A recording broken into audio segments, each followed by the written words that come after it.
Welcome back to the Lap Podcast. I'm your host, Tristan Rines, alongside the one and only Khaki Kevin Walker. We are hosting your destination Formula One podcast, heading into the Las Vegas Grand Prix. But before we get this thing started, Kevin, tell the people what they got to do.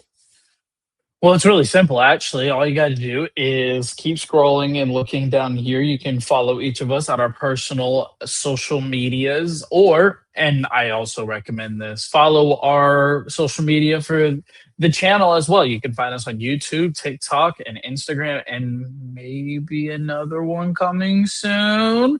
Stay tuned. Perhaps. We always got things in the works.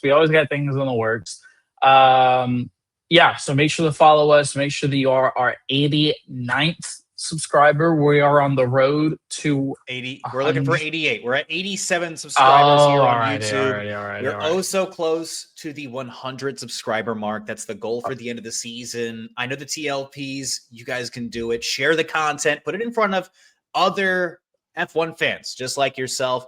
And if you're watching this for the first time and you're not subscribed, it costs you absolutely nothing at all to help support this channel, to put us in front of more Formula One fans just like yourself.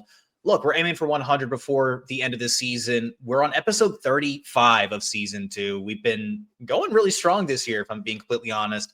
35 out of 38, which means after this, 36, 37, 38, we only have 3 more podcasts to go, Khaki Kevin Walker, at least before all the off-season slowness hits, unless some major breaking news story happens. 38's the last time you guys might see us for at least a little while. But we're going to be working on stuff behind the scenes during the off season, bringing you guys an even bigger and better product, a bigger and better podcast for the 2026 regulation change. So not only are the cars changing on track, but we're going to be changing a little bit as well. And hopefully I won't have any more school, so I'll be able to get to dedicate even more time to the podcast, which I need to, for sure. There's things your boy's lacking on for sure, but I mean, all things are okay. But yeah, the things we've talked about doing in the off season, I feel very confident with the future of the podcast for sure. Yeah, so we got a lot to work on. Right, but yeah. All that you guys need to work on is subscribing to this channel. So with all that out of the way, let's jump right into this thing. We've got even more changes potentially on the table for Formula One in 2026. An article that came out by The Race, who are a fantastic resource. These guys are along the pit wall every single Grand Prix weekend. They see everything, they hear everything. These are the insiders, and basing off of what they put down in an article themselves, we've got some sporting regulations that are being considered and could be fast-tracked as soon as next season. These would be changes to how F1 weekends are conducted, as well as overall procedures that would impact all 11 teams and 22 drivers with the introduction of Cadillac next season. And they named it 3 major regulation proposals that would be some interesting shakeups to how we go through an entire Grand Prix weekend from your Friday through your Sunday, generally speaking. And I think that you and I are probably going to agree on these, but I want to know what the TLPs think, of course, as we walk through each one of these. Are you for these? Are you against these? Are these maybe too controversial? Do they change too much? I want to know what the TLPs think. I'm sure Khaki Kevin Walker does as well. Number 1 would be adding time for missed let's try that again. Adding time back that was missed during red flags. So this would apply only to sprint race weekends. Teams only have 1 hour of practice time across a sprint weekend as it stands at the moment before committing to setups for what is essentially the entire Grand Prix weekend. This would add back at up to 15 minutes to the FP1 window if there is a red flag stoppage. So if someone crashes 10 minutes into the 1 hour of practice, let's say Yuki Tsunoda flies into a wall, right? Red flag, stop the entire session. It takes 10 minutes for them to clean up the incident. It takes 10 minutes for them to make things safe and drivable again. Well, they'd add 10 minutes back onto the hour. Teams would get that full hour to experience the track, to experiment with setups, and give themselves at least the best opportunity after just 1 hour versus the entire 3-hour window for the entire Grand Prix Sunday, potentially for the entire qualifying as well. So, Kevin, what are your thoughts on this? My initial thought is 15 minutes. Let's just say 15 minutes. That's the ceiling for this. Yeah, right. How many laps do you think a team could get an extra amount of during that 15-minute span? Let's just say one driver for an extra 15 minutes. How many laps are you thinking? Because in practice, it's a lot different. It's not go, go, go.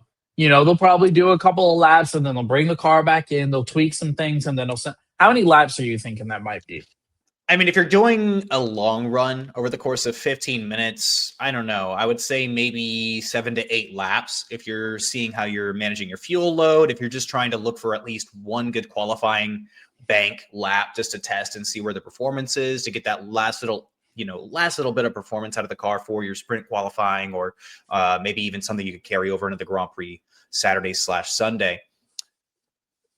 That would at least give you a couple of more laps towards the end of things as well. All right. I mean, for how close the performance of all 10 of these teams are currently, and especially with the massive regulation change going into next season, I would imagine that extra time, God forbid somebody does have a major racing incident, would be very helpful to the entire team. Let's say, you're Yuki Tsunoda driving the Red Bull next year, and you do happen to find the wall early into a Monza Sunday, and it's maybe a sprint weekend or something of that nature. Can't remember every single sprint that's happening next year offhand, but the lap around Monza is only about 1 minute and like 13 seconds. That's a pretty short lap. It's an incredibly fast lap versus somewhere in Singapore would be like 140, right? 139-ish. The extra time added back, yeah, I think that's a pretty fair proposal. It would help every single team on the grid. It wouldn't single anybody out. In fact, it would even help the driver who did make that error, because the team would be able to collect that much more data to at least give them a fighting chance at a sprint qualifying or at the performance for the sprint race itself. I see this as nothing but a net positive. I think this would be a really simple change.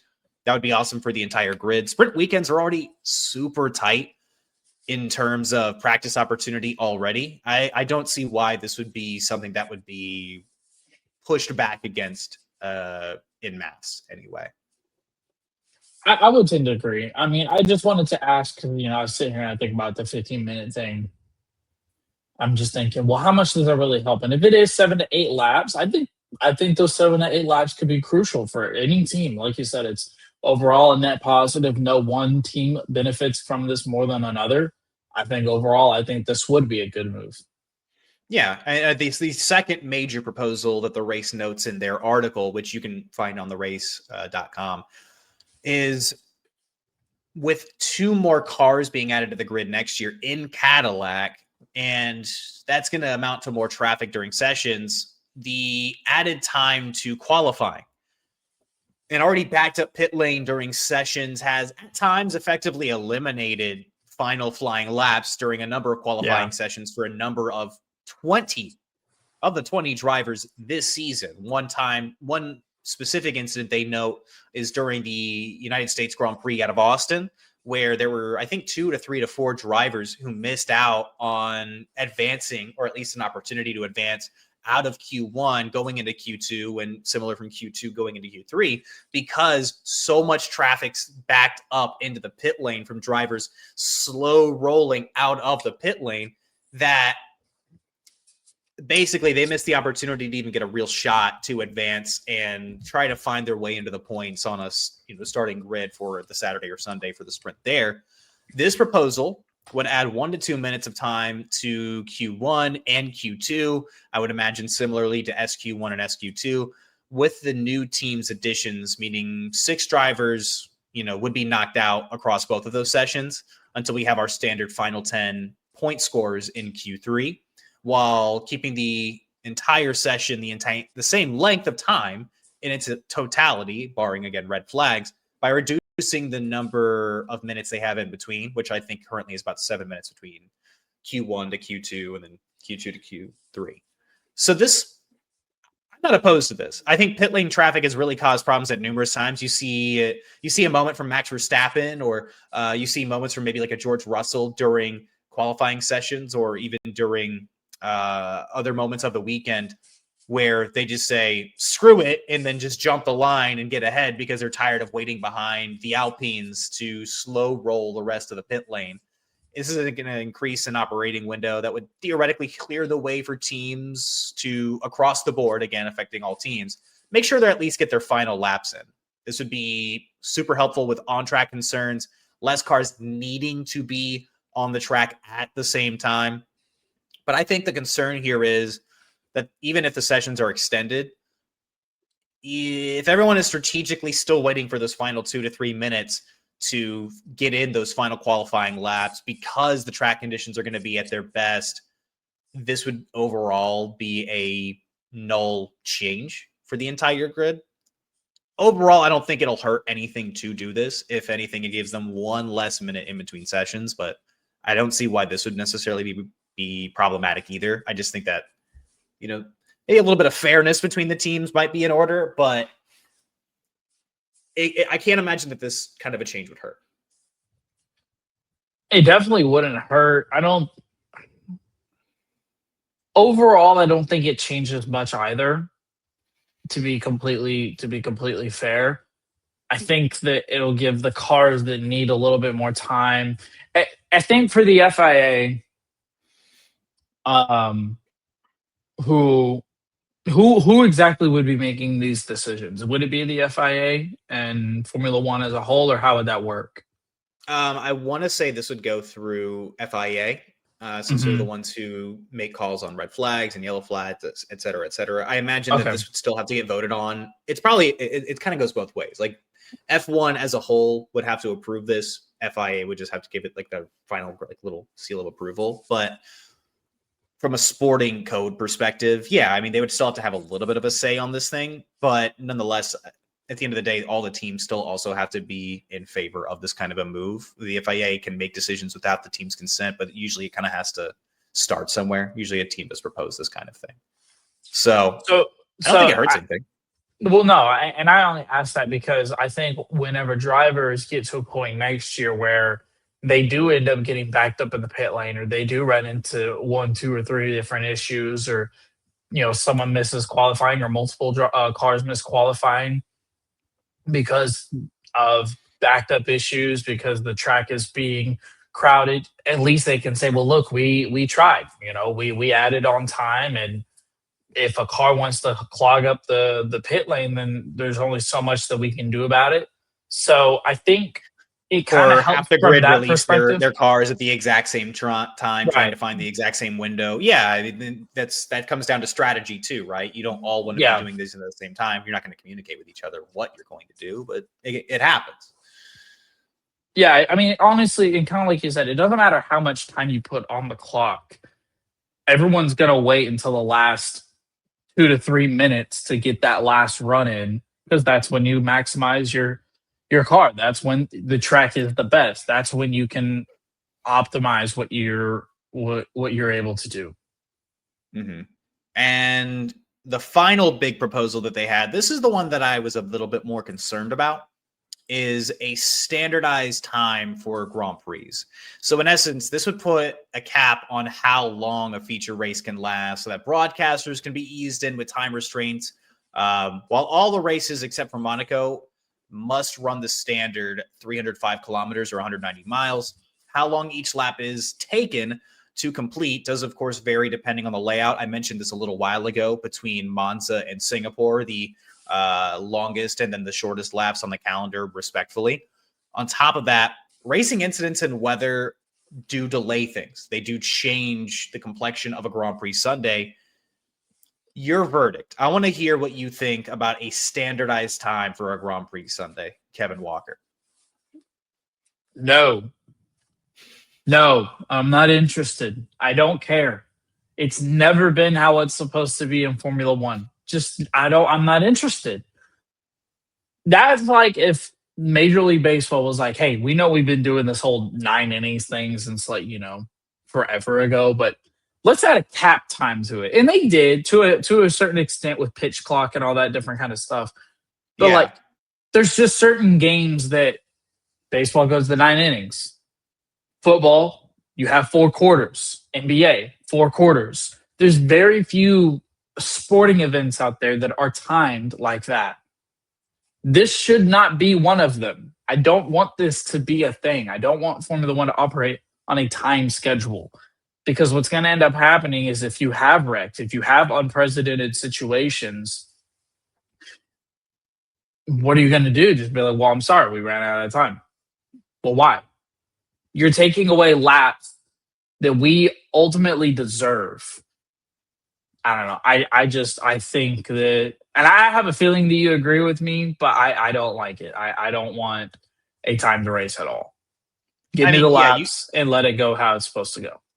I think you've brought up a number of different but very good points. And personally, I agree. I do not want there to be a limitation on time for a race. If I wanted a time race, I'd watch endurance racing, with all due respect, which is a great series to watch. If you want to watch the 24-hour Le Mans or you want to watch a 12-hour race, that's great. Complete the most number of laps at that point. I do not want timed out races in Formula One for anything less than a weather interference. If it's going to rain out in Japan, you can't help that. If it's the whole race distance, okay, things get rained out. We were only able to complete half the race distance. At that point, give them half points, right? But if there's a racing incident, or there are a series of racing incidents, or there are things that happen on track that extend out the race window, I do not care. I want it to go the full race distance. If there are a series of drivers who cannot seem to figure it out, if the rest of the grid can, they deserve to finish the race and get their full awarded points. We, as the fans and as the viewers, deserve to see the full product that we are paying our hard-earned dollars for, which next year we're paying a little bit more in some scenarios. Outside of weather impeding a race, the only thing that slows down the action to me is incidents. It's a part of racing. I don't want a race to be cut short just because a clock ran out. Oh, we had one too many yellow flags that slowed down the action. So, we really put a 2-hour cap on this thing, but because we had 2 red flags, sorry guys, we're just going to end it there because, Apple doesn't want to go over a certain time threshold. They want you to go watch Ted Lasso instead. Or Sky TV wants to go put on some other program. I don't like that. I'm sorry. I know it makes things easier for the broadcasters to go, no matter what, this program is not going to go longer than 3.5 hours from pre-show, post-show, and full race. But from a consumer perspective, and as you and I have worked in media, things happen sometimes you have to be on your toes for. That is the essence of sports. The unpredictability of it is what makes this such an enjoyable experience. You talked about baseball. There are 9 innings in baseball. The only thing that's timed is the pitch clock nowadays, which great move by the MLB to do that, in my personal opinion. That's a whole other conversation. But there are extra innings in baseball. If a game goes 18 innings, it goes 18 innings. We are deciding, and most people love it. And most people love it. We are deciding a winner. College football, you go until someone wins. There are rules on how that works, but you go until someone wins. The NFL and the playoffs, anyway, you go until someone wins. The NBA, the clock does not run out until we have a non-tie at the end of a quarter, right? I don't like ties. That's a whole other conversation that we could have maybe about the NFL or something. But I also don't want my sports to end just because of some random clock that was, all right, well, that's really all the time we've got today, folks. There was a race in Canada, I think, that went technically 3.5 hours or 4 hours. It's the longest race in Grand Prix history because of a series of weather delays and racing incidents and what have you. But we had a winner at the end of that race, right? If it gets rained out, that's the only reason why I don't want a Grand Prix to finish, is because the weather was too tumultuous for people to drive. That is completely understandable. But because of racing incidents, hell no. 0% endorsement. No way. Here's my question: is that if they wanted to do a timed race, what would that even look like? Be like, hey, we understand the top 3 are not done with their lap, but it's over. Race is done. What does that even? That doesn't. I don't even really want to think about it. It's just frustrating to think about. At that point, it would be the ending of the race on time, and whoever has the most completion of laps, right? Whoever's leading the way at the end of that sequence, I imagine, is what they're thinking. So if there's one too many red flags, okay, well, you guys didn't meet the 65 lap threshold going around, I don't know, Abu Dhabi or something. And because we didn't reach the end of that threshold, if Max Verstappen's in front at the end of the time that we have allotted, whichever comes first, that's who wins. This is the same thing. This is the same thing as if they were like, you know what? we're going to make it to where every single track has the same number of laps that you have to complete. The fact of the matter is, not every lap is built the same. Not every lap is built the same. Not every track is built the same. So why are we going to make them all play under the same time frame? That just makes no sense. Every race, except for Monaco, has to go the exact same distance. And that's part of the beauty of it. Now, lap variety does change, right? We're going to have, if I'm not mistaken, like 71 laps. I think we have like 70-something laps in Monaco. We have, how many laps do we have this weekend? I should know this. I know we have a lot this weekend. Sorry, I just want to make sure I get this correct. Going into Vegas, we've got 50 laps, right? Going into, let's go to somewhere else. Let's go into Abu Dhabi. Abu Dhabi, we're going to have 58 laps of action. So the action does have a certain limit on how much of a distance we're going to go. But I would not like a standardize on how many laps we can reach before, let's say, a 2-hour like time limit. Yeah. They would want to short sell it. They would want to cut it at the 2-hour mark, I would guess, or maybe 2:15. But God forbid there are some incidents. I want to see how this thing plays out. I want to see how the action ends. I want to see a conclusion to this contest. That's how I feel about like every sport. I hate ties. It's one of the things that like I think maybe has pushed me away from becoming a major like soccer fan is that they allow those matches to end in ties. There's a shootout aspect to that, like in hockey as well. But like I think shootout until you win, right? That's just my personal opinion. That's how hockey does. They got rid of the tie a long time ago, so that's good for them. Yeah, it's frustrating, and you know what? Honestly, what it makes me think about, and this is my last thing, and then we can move on to the next. It also reminds me, it's like, hey, so you're trying to put a time frame on how long we can race, but you don't want to take away the fact that drivers can win on a virtual safety car or on a red flag or a yellow flag. Like, let's not pretend like that's not it. Like, that's an issue in and of itself that it's probably meant for another day, but it just kind of reminded me. It's like, well, hey, he won because but like finishing under a yellow flag is different because you're still rolling the track, right? The procedures in which you finish under a yellow flag, that's still technically happening on track. No, I get that. It's just, it's not how anyone.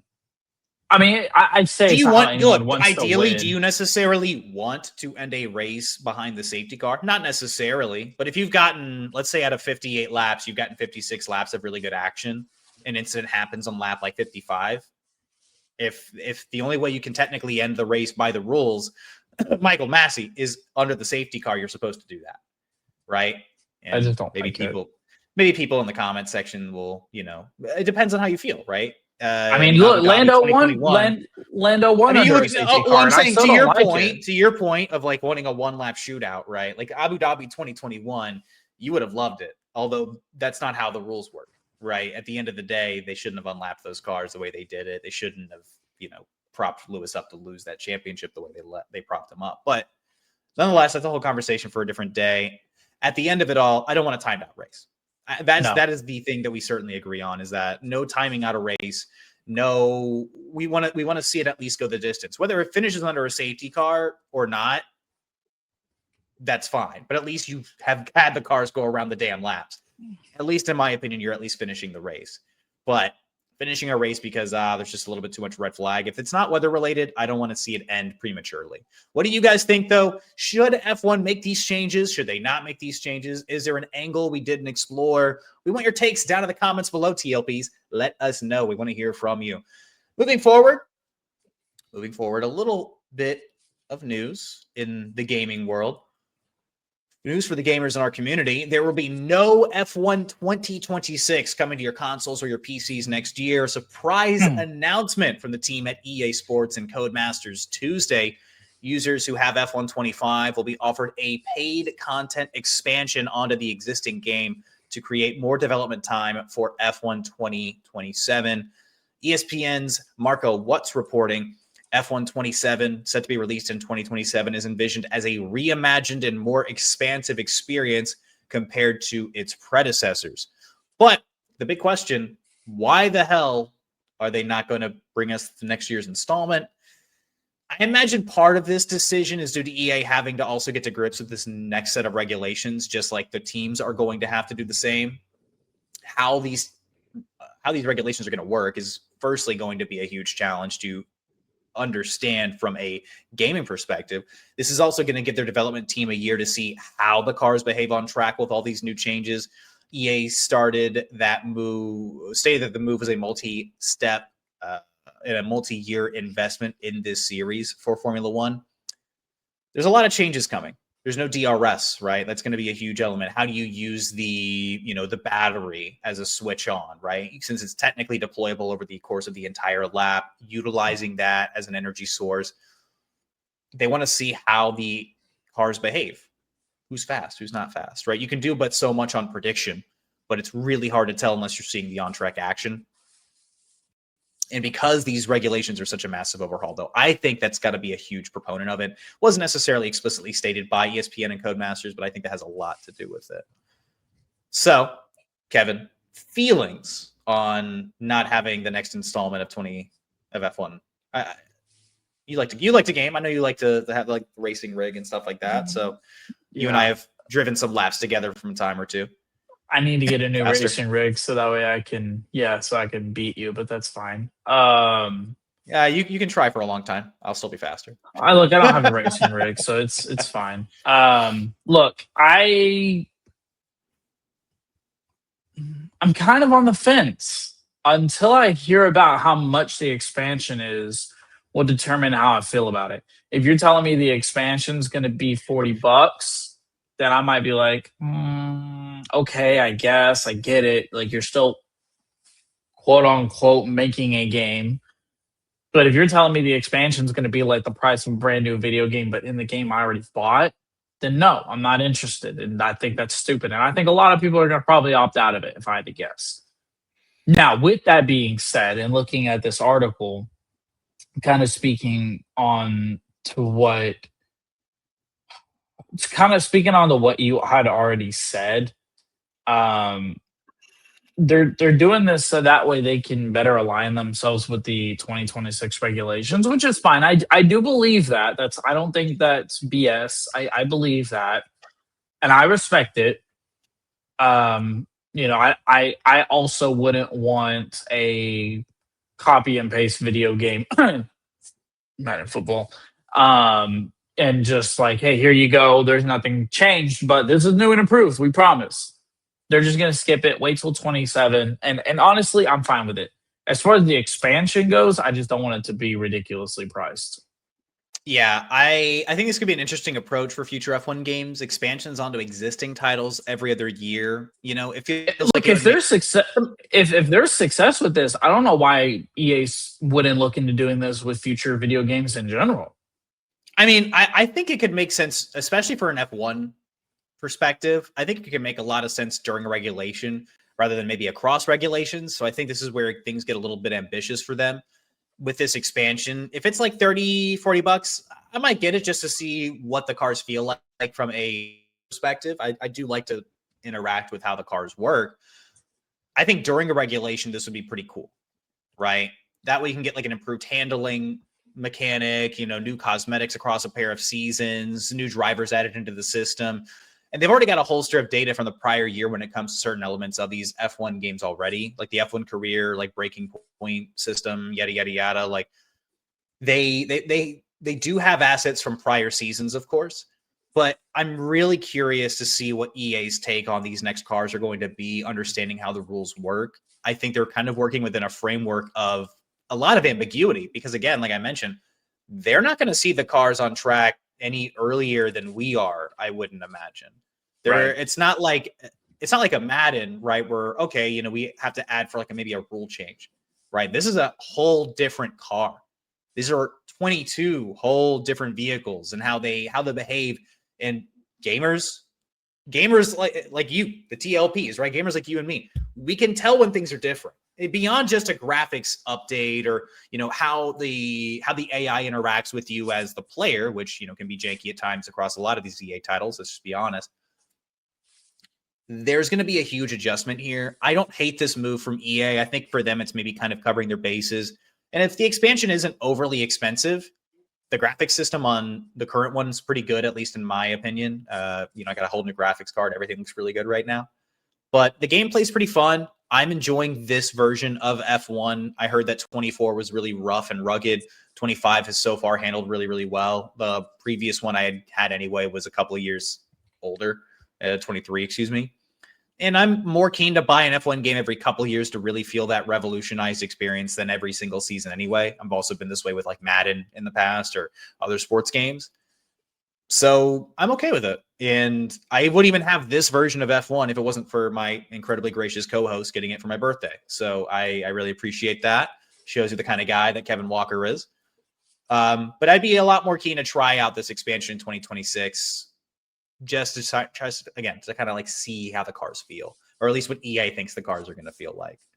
Just don't make it too expensive. That's all we're asking. But I mean, look, I get it. You know, like, what would you think is a comfortable number? Like, if they came out and said the expansion day one, 35, 40 bucks. 35, 40. You can set it up different planes, maybe like have a base price of 35 and have different add-ons for 45. And if you want the all pro pack, make it like 60 bucks, whatever. Like, you can have like 3 different bundles, but if like the base price of like a expansion upgrade is like 35 bucks, I think most people would do it. I really do. I think most people would do it because they think they're getting half a price off a video game.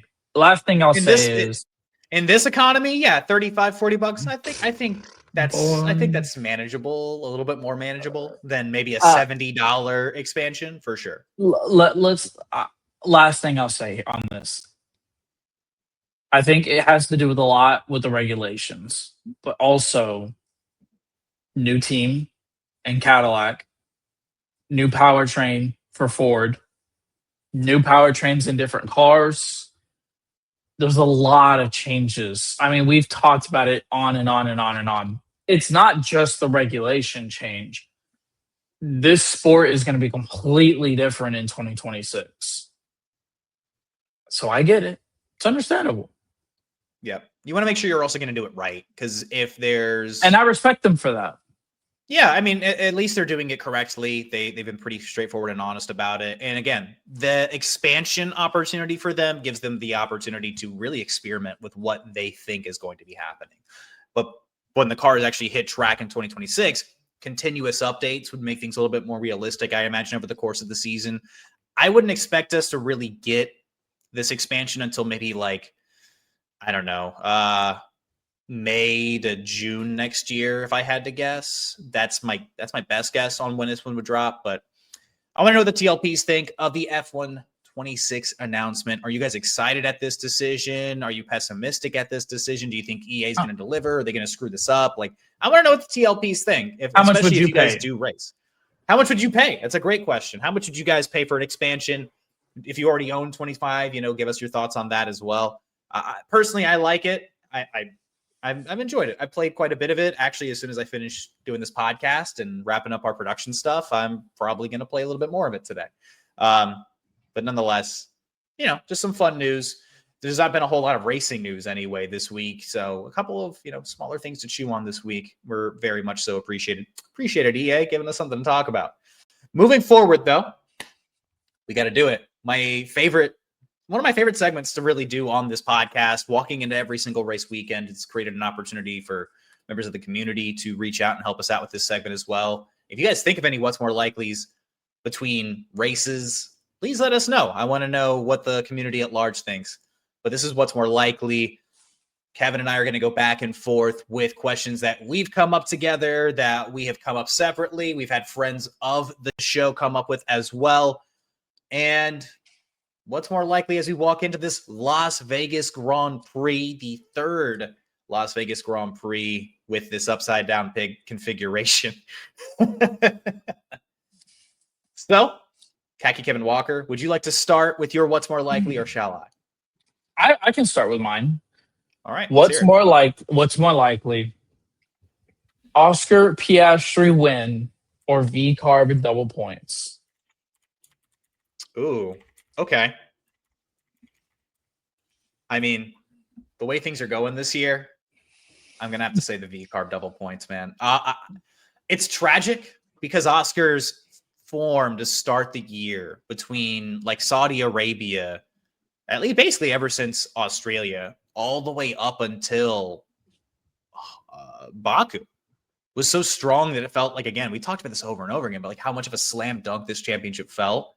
The choke job that has happened to Oscar Piastri, one way or the other, it's a massive choke. He had a 40-point lead at one point with less than 10 races to go, a huge opportunity to really close this thing out. And he just didn't. So I would have to say that V-Carb scoring double points in Vegas feels a little bit more likely than Oscar Piastri winning, as much as I think the F1 fans at large would love to see it happen. He hasn't shown us the trend of success.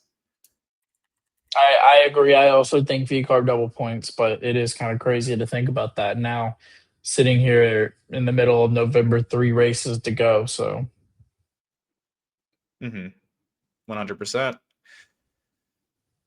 Let's see. All right, mine. What's more likely, Khaki Kevin Walker? Ollie Behrman, the Haas driver, takes his 3rd straight top 6 result, or similar to what you asked, V-Carb tally a 2nd straight double points finish. I'm going to go with V-Carb double points finish again. Why? It has nothing to do with Ollie Behrman. It has more to do with that Haas. I just don't know how much I can trust it, how much I can believe in it. I believe in him. I mean, we've talked about it multiple times that we think Ollie Behrman's going to be the driver of the future somewhere. It has more to do with the Haas car. I mean, it's a little bit more inconsistent this year for sure. I don't know how much more development that they're necessarily putting into the car to finish out this season. I don't think either of these teams are necessarily doing that. Ollie has been driving the wheels off of this Haas the last few Grand Prix. I would not be shocked if Ollie Behrman takes another top 6 result. He's been really, really, really performing well so far. I've had a lot of confidence in him throughout the course of this season. I would not be shocked if he finds himself to 6th place or higher. I'm not going to call it a podium, but I would say top 6 for Ollie Behrman would be pretty stellar, and honestly not as shocking as maybe like, not to discredit Isaac Hadjar, but I think that he and Liam Lawson finding the points together have been a little bit more of a rarity this year on consistency between the two drivers than maybe Ollie Behrman's recent form has shown, at least F1 fans. So. Okay, fair enough. All right, do you want me to do mine, or did you want to read some of the ones that we got from our external sources? You can go first. Kevin, come on, sit up so that people can see you. You're in the bottom quarter of this screen, and we can't even get a good look at you. But okay, let us know what's more likely is. Go ahead.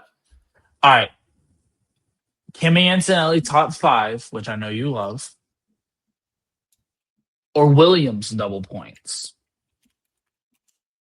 Okay. So Antonelli top 5 or Williams double points? Mm-hmm. I would say it has nothing to do really with my fandom. I think it has a lot more to do with how inconsistent Williams have been at times this year. I would say Kimi getting a top 5. Kimi has performed incredibly well the last few Grand Prix. He's shown a lot more maturity at this stage of the season than maybe people were expecting of him. And as far as his last few results, in races that he wasn't clipped in, because Carlos Sainz got a chunk of him in the United States Grand Prix, he's finished 4th in Baku, 5th in Singapore, taking the U.S. Grand Prix out of it, 6th in Mexico, and then he had his 2nd place podium in Brazil. Kimi's been incredibly strong since they've stepped off of European soil. I would say Kimi Antonelli is a little bit more likely for a top 5 than both the Williams drivers in that super slick, blacked out night mode Williams this weekend. It is nice. It is very nice. We've got one of my favorite liveries of the year. That one and the V-Carb this weekend are both really, really, really strong contenders. But I know that there's probably going to be another livery that drops after this. Otherwise, we would rank all the ones we've seen. But I would say Antonelli's due for a top 5. The Mercedes have been kicking butt recently as well. It's a team effort, but Antonelli's been looking really good. I'm actually going to agree with you. I'm also going to go with a Kimi top 5 finish. And when I wrote this question down, I was going to go Williams double points. But the problem is Williams, either one finds the points or the other one ends up in a DNF or a rough situation at the bottom of the grid. it's been a rarity that they've found themselves in a double points finish. And Kimmy has been really strong as of late. So I'm also going to agree with you. I'm going to go with a Kimmy top 5 finish. Hey, I mean, it's going to be an interesting weekend. Vegas has created a lot of opportunities for overtaking the last couple of seasons. However you feel about the racing itself, the first year was at least very interesting from an overtake perspective. Last year, I mean, Mercedes killed it, but there was still a lot of, changeover up and down the order. My second, what's more likely? Oscar Piastri secures a podium this weekend. Not a win, just a podium. Or Max Verstappen wins this Sunday, technically for us, Saturday night's Grand Prix. Oscar Piastri lands a podium. Okay. Explain. I don't know. There's got to be a point where Oscar hears all these talks and he has to just do what he has to do, and he has to try to charge and he has to try to win. And I think that he's going to try. I don't know if he's going to. He could. It's not out of the realm of possibility for Oscar Piastri to win in Vegas. But I think he's going to try to put a charge together. And I think that he could end up. He's got nothing to lose, and I think that he's going to try to get a little bit of that mentality back that he started the year with, and I think that's what would catapult him. Also, he has a better car than Max, so I think those two factors will catapult him to a podium finish.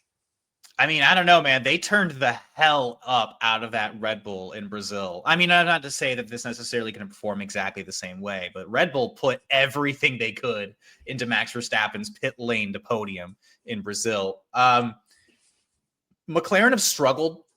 At least they did last year in Vegas, potentially due to the temperature difference in Vegas. Going back to 2023, they also didn't perform perfectly well. They managed, let me see here, Lando Norris didn't even finish the race, and Oscar Piastri finished in 10th. I'm going to say Max Verstappen potentially to win in Las Vegas because Red Bull have put a lot into this late season push. As far as I know, he has, again, a lot of brand new components that were just thrown into the car in Brazil. And McLaren are also considering what that would mean to replace all their components. There's a bit of a gray area within the rules. It's been something that's been asked by Andrea Stella as they walk into Vegas. If there's a brand new McLaren engine, I think it can absolutely compete, even if it means for both of them starting towards the back of the grid. They can compete if the car's turned up. But I think Max, man, I think it's very possible that he grabs a win here in Vegas. He's shown that he can win. He won the 2023 Las Vegas Grand Prix, performed pretty strongly in 2024, if I'm not mistaken. I'll confirm that as I'm jabbering.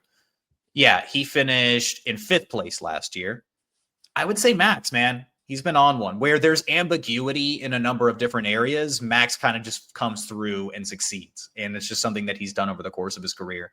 I would say Max Verstappen is a little bit more likely to win. And part of it, too, is just Piastri's lack of form lately. Where McLaren are already probably going to struggle historically, he's not necessarily been meeting the moment to exceed it in recent history. So we do have a couple of friends of the shows. What's more likely to go through, though? I want to start with Sam Montana, who's been on the podcast once before. If you remember that episode earlier this season, he filled in for Khaki Kevin Walker. Very grateful to have him on the program.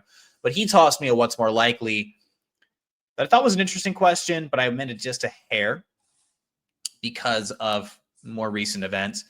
So the amended question, a Mercedes win in Las Vegas or a Ferrari podium? Oh, Mercedes win. Ooh, decisive. Why? Slam dunk, because Ferrari is garbage. I mean, I'm sorry, but they're not performing well. And they hate that car. The drivers hate that car with a burning passion. I'm sorry. I hate to call it as it is. I mean, but I think I would agree with you. I think that both of the Ferrari drivers at this stage are kind of checked out. I mean, 2024, they podiumed with Carlos Sainz. In 2025, Charles Leclerc also podiumed here. So it's not out of bounds to say that they could podium.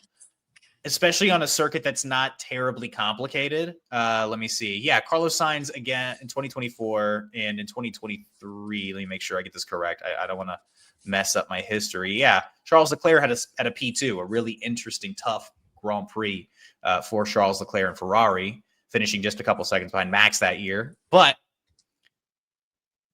I think that Mercedes showed that they can really perform well in these cooler temperatures last year. They're going to be very familiar, at least George is, to how to succeed here. I just have a little bit more faith in Mercedes at the end of the day right now. And that's not just my fandom showing up for me. You know, I got the shirt on, but I just have more faith in Mercedes in totality this season. And they're going to do everything they can to hold on to that P2 in the constructors. Trying to grab a win in Las Vegas is going to be a part of that. Bennett Brown also tossed us a good question. A friend of mine personally, what's more likely, Red Bull or V-Carb have 2 cars in Q3 in qualifying this weekend?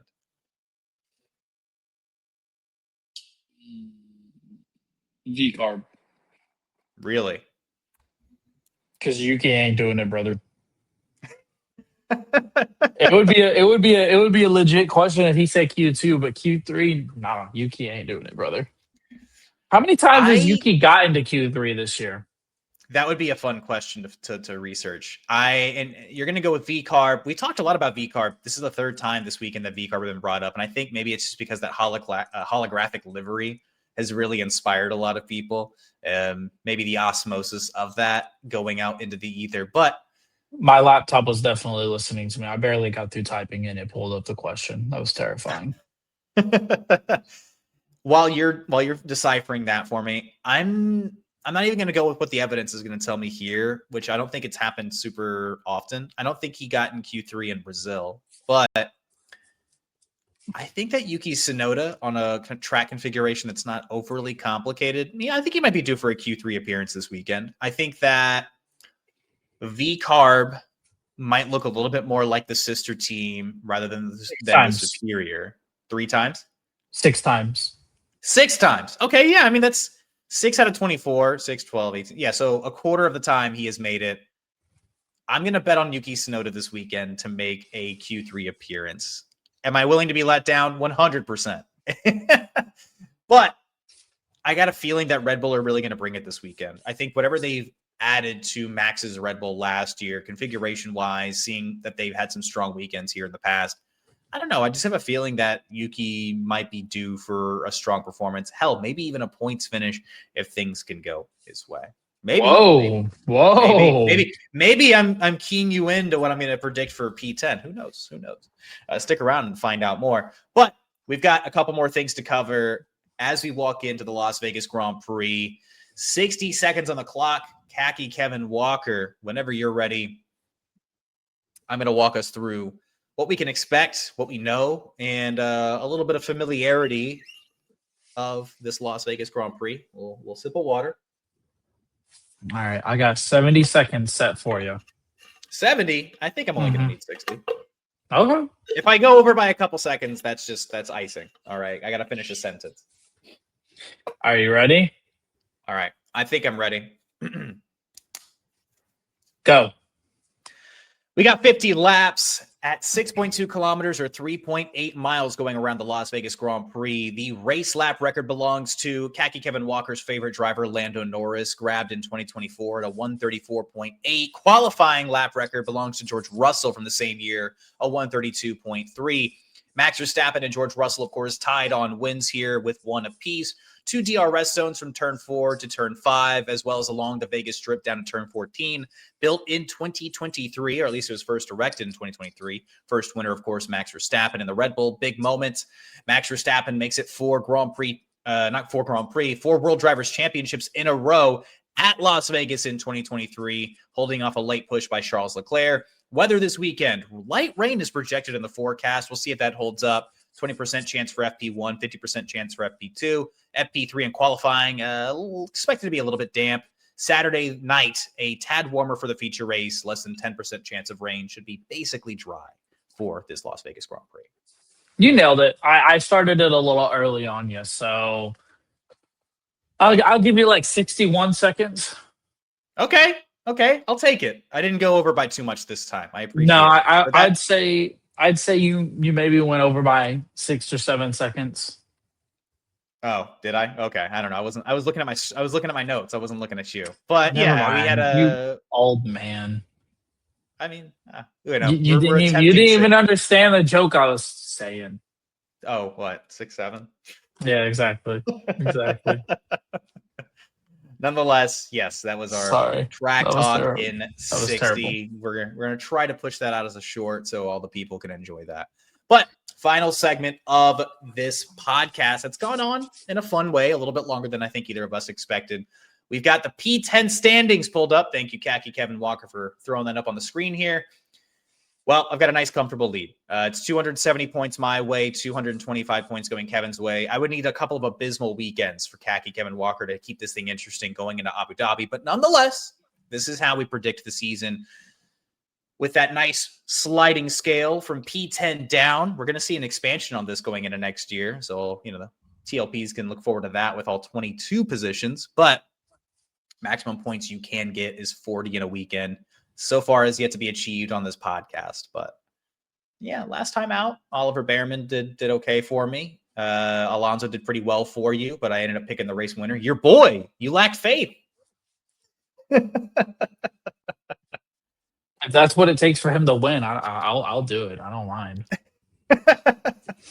All right, Kevin. I mean, look, my favorite driver won on my birthday, so how can I complain? Yeah, that's fair. That's fair.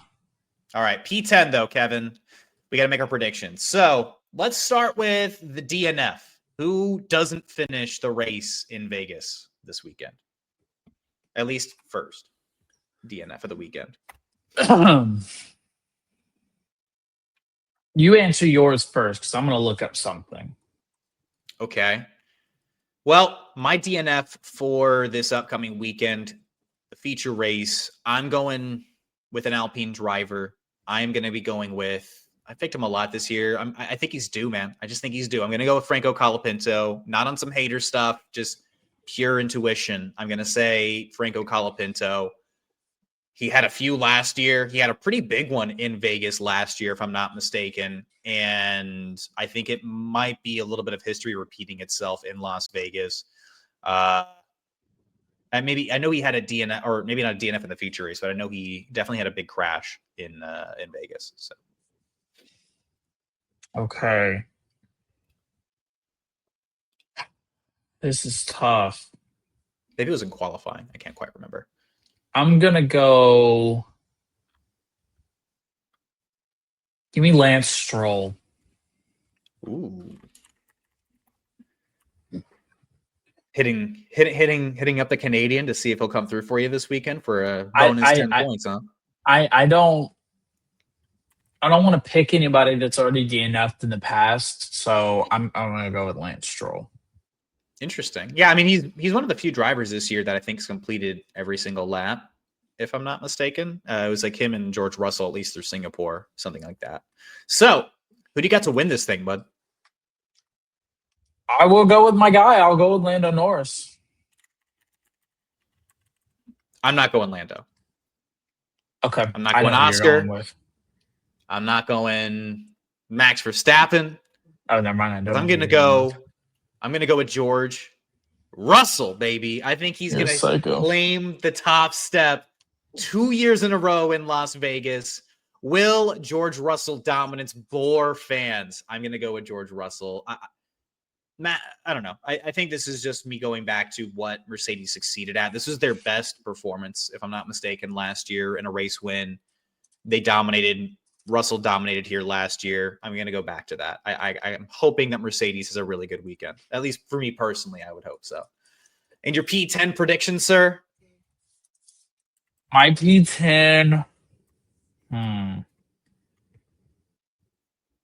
going to go with someone that I feel like is going to have a really good weekend here because he's had a good weekend here in the past. And I'm a little worried that he might have a better weekend than P10. But I'm going to go with Carlos Sainz. Carlos Sainz. You're going back with your Williams guys. This is yes, but I haven't gone with Sainz in a long time. you so sure about that? I feel like you I did haven't. recently. No, I think I went Albon. You went Albon in Mexico. You went Albon in Austin. The last time that you picked Carlos Sainz was in Baku, and he ended up getting on the podium. So if history is anything, Might have a pretty fun weekend. Like I said, I'm a little worried that he's going to do way better than Pizza, but nevertheless. I'm going to go in a different direction. Most people would probably expect me to pick the tried and true Oliver Behrman. I picked him a lot. I actually have picked him 3 Grand Prix Sundays in a row without even thinking about it. I'm going to go away from the well. I'm going to give you a bit of an open opportunity here. I'm going to go with somebody who's supposed to be at the front and has been underperforming. I'm going to go with Oscar Piastri. Oh, I do not know who you're going to go with. Wow. In Las Vegas. I'm going to go with Oscar Piastri. Yeah, I'm not predicting a great weekend for McLaren. This is nothing. It really has everything to do with a bit of an inconsistency on his end. I think that the car, while it's supposed to perform well, they've had 2 years of struggling here. I would be pleasantly surprised if Piastri ends up pulling out a win. I'd be cool with it, just from an intrigue and a conversation this time next week to have. But I don't know. They've struggled in cooler temps, and they've definitely struggled in Vegas the first couple of seasons. So I'm going to go with Oscar Piastri. All right. Fair enough. All right. And with that, ladies and gentlemen, that's going to do it for this episode of the Lapped Podcast. We want to thank you guys for watching or listening all the way until the end. If you haven't joined the rest of the TLPs yet, subscribe to the channel. Where else can they find us? Khaki Kevin Walker. You can find us on YouTube. You can find us on TikTok. You can find us on Instagram. You can find us on all of those things, and you can follow our platform as well, which has been scrolling the entire time. You can find us on all those different socials or our personal socials. Make sure to comment, leave takes. Let us know if you agree. Let us know if you disagree, how much you would buy the expansion pack for. Any questions that you had from tonight's show, if you will, and we'll try to respond to them. Yeah, as long as they're, genuine questions, right? I mean, there's some silly boys hanging out in our comments, but nonetheless, we absolutely appreciate all the love and support that the TLPs have given us so far. If you're listening all the way to the end and you have not subscribed to the channel, what the hell are you doing? Subscribe, support the channel, helps put us in front of more F1 fans like yourself. It costs you $0.00. What are you doing? Give us a subscribe, costs you nothing.